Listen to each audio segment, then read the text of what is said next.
Hello, everyone. My name is Robert Wylde, and welcome to the funeral. Please, if you haven't already, find your seats. We're about to begin. If you haven't already, we are accepting rock donations at the front of the church. You can find them there, and we'll take anything, really. We'll take sand, a pebble maybe. So if you haven't donated anything yet, please consider doing so. Okay. Today we mourn the loss of Olick. He lived briefly, but it was a very full life. And he may be gone, but he's not forgotten. I wanted to start this evening with talking about the man, the myth, the legend. Here you can see him posing. And let me say, he was many things. He was many things to me, and to everybody he knew. He was wise, but he was also quiet. He was built like a very well-muscled horse, like a draft horse or a destrier that's been given a lot of protein. But he was also gentle.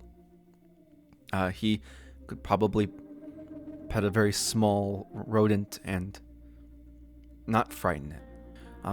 And even though he was very large and powerful and covered in furs, and I'm not at first I thought he was wearing pants. He is not wearing pants. They're just leg wraps that just go up to his knees. But he is very tall, but still very loving.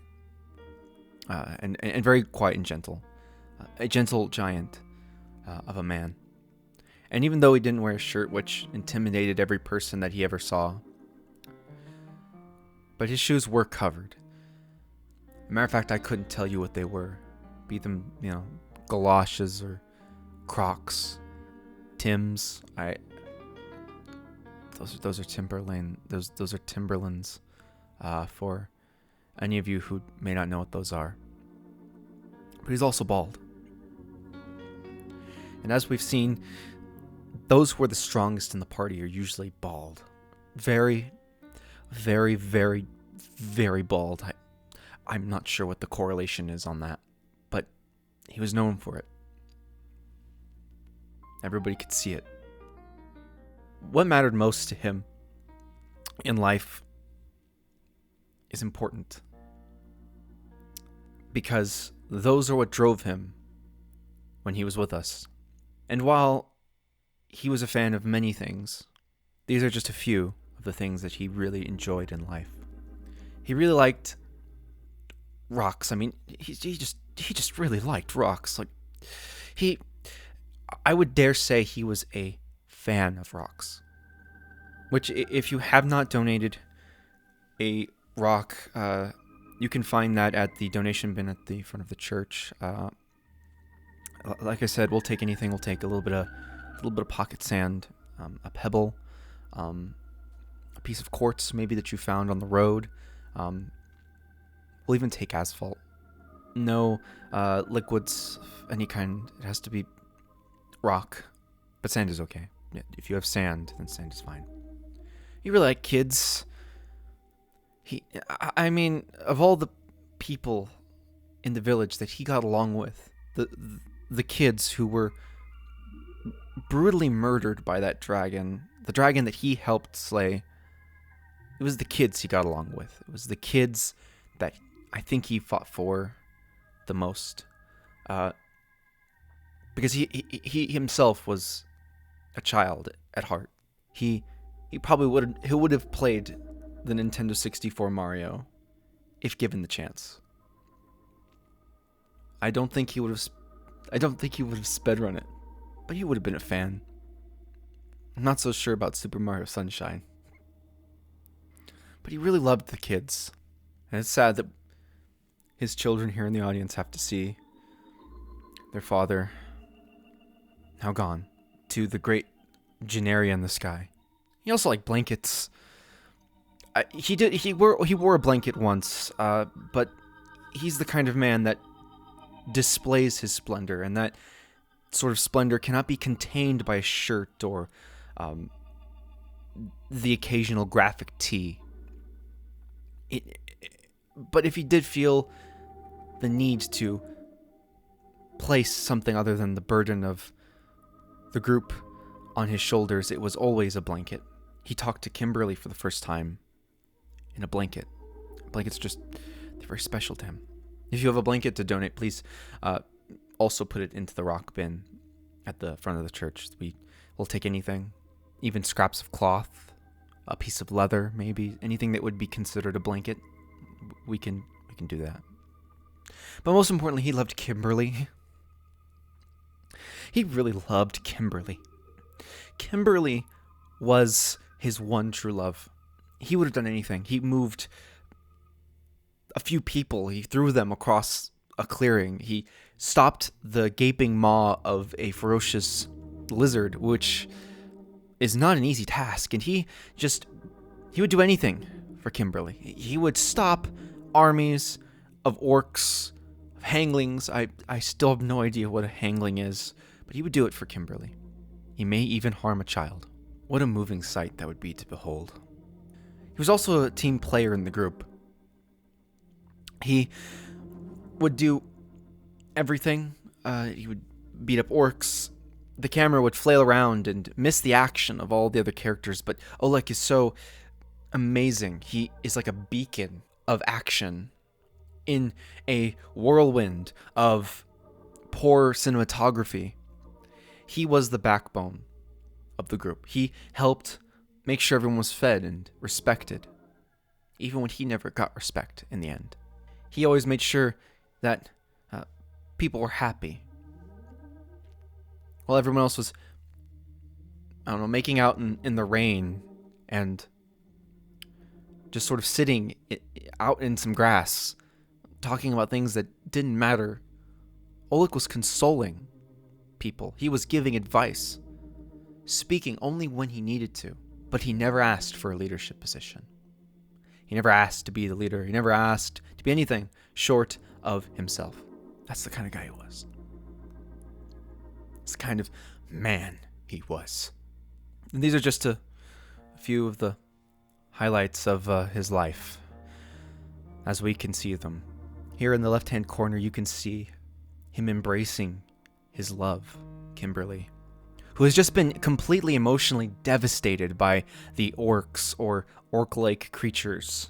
Maybe a hangling, I'm not sure, it's never explained. But here they're embracing. He is consumed with rage, with violence, with bloodlust, but the sight of his love before him quells the fires inside of him. Here in the right, we can see him offering an apple to Kimberly.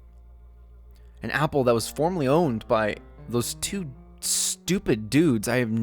Why were they even in the movie? What was their purpose? To die? It's besides the point. Here you can see him giving that apple to him, the one that he took from these people, to show that everybody is respected in the group. That just because Kimberly's new and inexperienced and kind of a puss, that didn't matter. Everybody deserves an apple. In the bottom left, you can see Olick filling with energy like a Super Saiyan. Only unlike the small 12-year-olds at a public park, roaring like small creatures, pretending to gather energy, Olick actually displays the true visage of a Saiyan warrior. The last thing I want to talk about is he just really, really, really liked rocks. He just really liked rocks. And it's not even just the touch of them. It's not even just, the hardness. It's not the chemical composition. None of that nerd crap. No. It was the taste of them. You ever heard the fairy tale of the stone soup? That shit's awesome.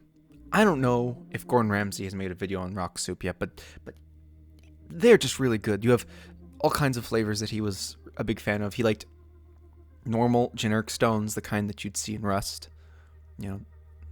He liked river stones. He's particularly partial to river stones, as you can see in this image.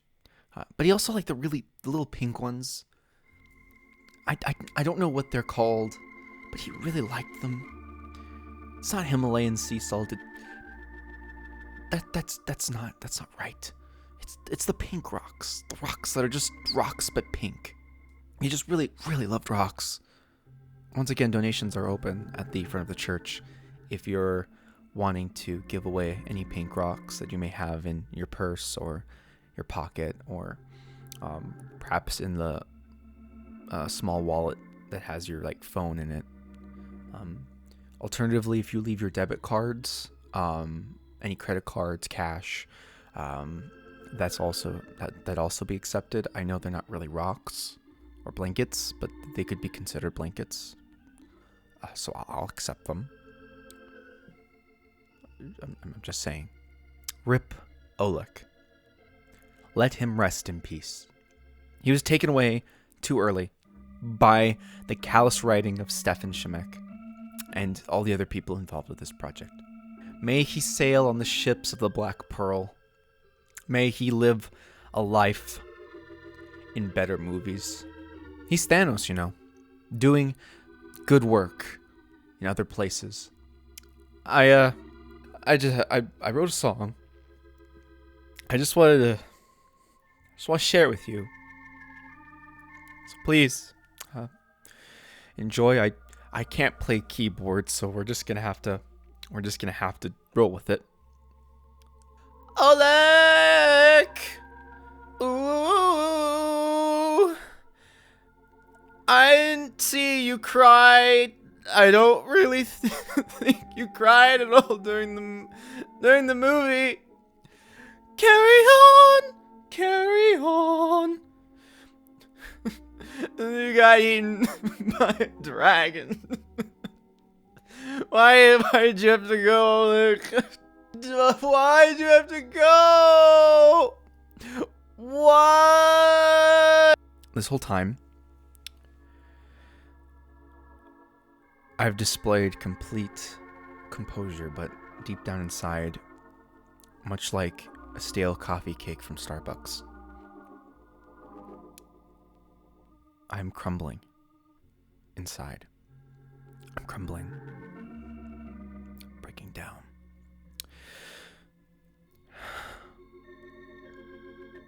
Rocks will be served in the dining hall.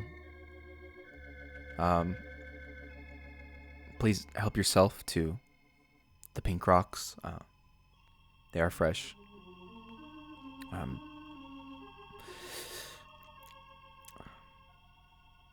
He's gone but not forgotten. Goodbye, Olick.